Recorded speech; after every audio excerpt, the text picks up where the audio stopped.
Hello and welcome to Brexit, a country divided. In April this year, Theresa May called a general election to strengthen her position with Brexit negotiations with European leaders. But with clarity over how Britain will look still some distance away, and with the added uncertainty of a general election, the country remains divided by class, age, location and even household. We're here today to discuss Brexit with an intelligent audience and a distinguished panel who I'll get to in just a second. Hello, my name's Rachel Collinson and I'm the business spokesperson for the Green Party, and I am a very proud Remainer. I'm Alan Craig and I'm a committee member of UKIP and have stood as a candidate and plan to stand again as a candidate in the forthcoming general election for UKIP. I am a very proud and committed Brexiteer. Hello, I'm Alka Segal-Cuthbert and I voted to leave the EU. Hello, I'm Annelisa Batista. I'm here as a EU student and immigrant. I couldn't vote, but I stand for the Remain. I'm Paul Oakley. I'm the second UKIP villain on your panel tonight. I am a member of the UKIP National Executive Committee. I'm Anita Pollock. I've lived in Newham for 40 odd years and in the Labour Party here, and I'm a very firm Remainer. My name is Paul Reynolds. I'm the Liberal Democrat parliamentary candidate in this general election in West Ham. As a Liberal Democrat, as you can well imagine, we are strongly in favour of the European Union and the United Kingdom staying in. Theresa May has recently suggested that there is a sense of coming together after the Brexit divisions and that our shared values can and must bring us closer together. Do you believe that today's Britain post-Brexit have real shared values? I'm not going to listen to what she has to say. Just as we are a multicultural society, we are a multi-philosophical society as well. Does Britain have shared values? I think most of us do. But I think there is a small, hard core of people in this country who have been whipped up by the Leave campaign to think that we're coming out of the EU because we want no more immigration. And I think that's not the Britain that I believe in. Hate crime has seen a dramatic increase since the referendum. Do you believe this was caused by the rhetoric of the debate leading up to the referendum? And if so, do you think it has caused lasting divisions? It's clear that there is a racism increasing in this country, and I can feel that on my own skin. And Alan, as a Leaver, how does it make you feel knowing that many people who have chosen to settle in this country as their home feel that way? As a rich country, we should accept a significant number of refugees, genuine refugees. Two, we should also accept immigrants. However, the sheer pace and rate of immigration into our society has been devastating for many people. Nigel Farage stood in front of a bus which was predominantly covered in brown faces.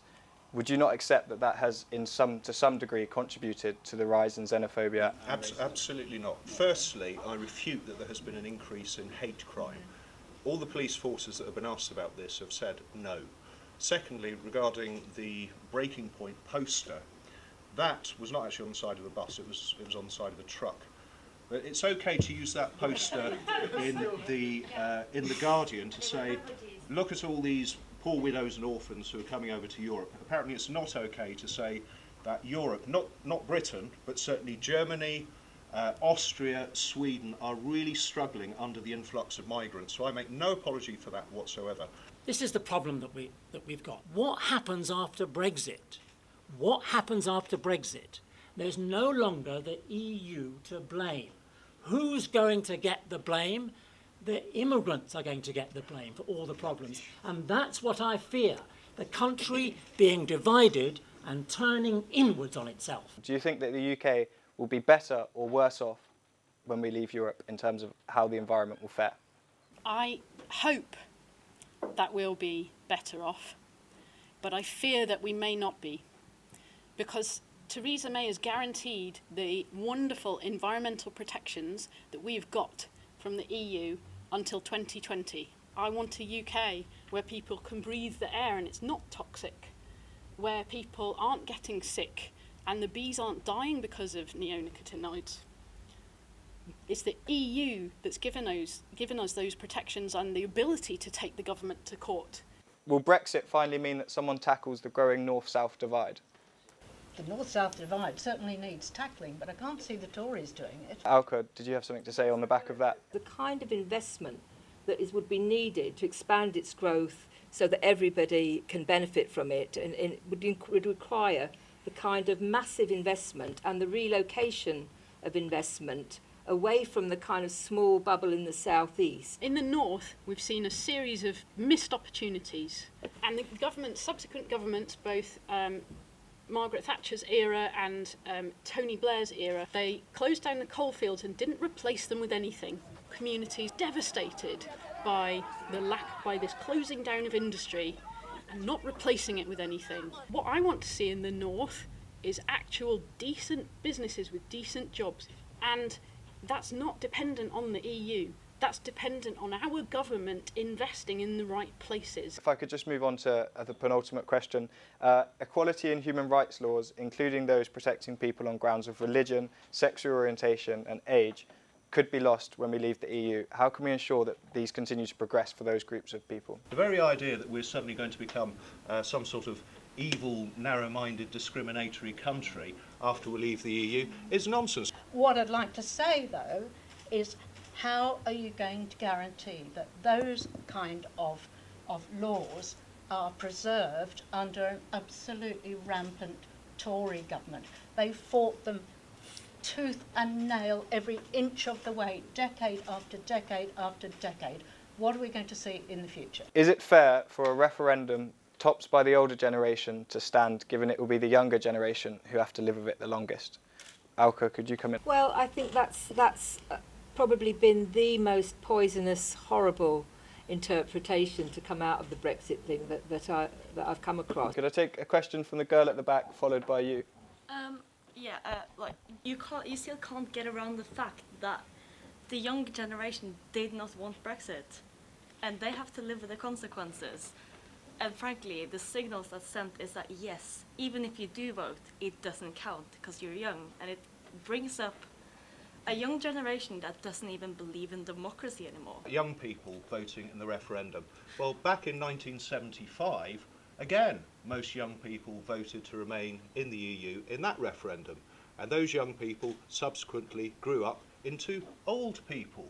They knew that they'd been sold a pup. I'd like to say to young people, the Green Party believes in you, and we know that you're the most highly educated generation in history, but you're also going to be the first generation in history to be poorer than your parents. That concludes the questions from me and the questions from the audience. What we'll need to do now is, if you guys could keep it short, wish me luck, and do your concluding sentences about where you stand and whether things have changed. The personal thing I want to say is it's much more important to reform the EU than leap out into the Atlantic Ocean on some vague hope of some sort of ideal sort of free trading nation. I really, really worry about what's going to happen to my country. I would simply say, why on earth would we not want to be part of an alliance with our neighbours, with our nearest neighbours? Certainly something that's ensured the peace for the last 60 years. I believe ultimately in democracy, and if this was the decision that was taken by this country, we should try to put aside our political dogmas and try to be adults and solve these things for our future generations. I think that the division is more along, really, your orientation towards uncertainty and towards your own sense of being able to shape things and your trust and confidence in your fellow citizens to join you in that. Thank you. And you're on behalf of both, from representation from UKIP, so if you could conclude. It's my fervent hope that actually the negotiations to come out will be conducted in a mature way, and the agreement that's made between ourselves and the EU is one that's beneficial both to the EU and to ourselves. What I've seen in the campaign about the EU is a lot of mudslinging and a lot of name calling, and I don't like that. And I think that if you sling mud and if you call names, then that divides people. I think what we need to concentrate on is what everyone wants, rather than whether someone's sexist or racist or whatever, because those are judgments. And I think it's proved that we are a country with massive division after Brexit. We yet to see whether it's an apocalypse or a beacon of hope for the young, but that will prove to fruition in the next few years.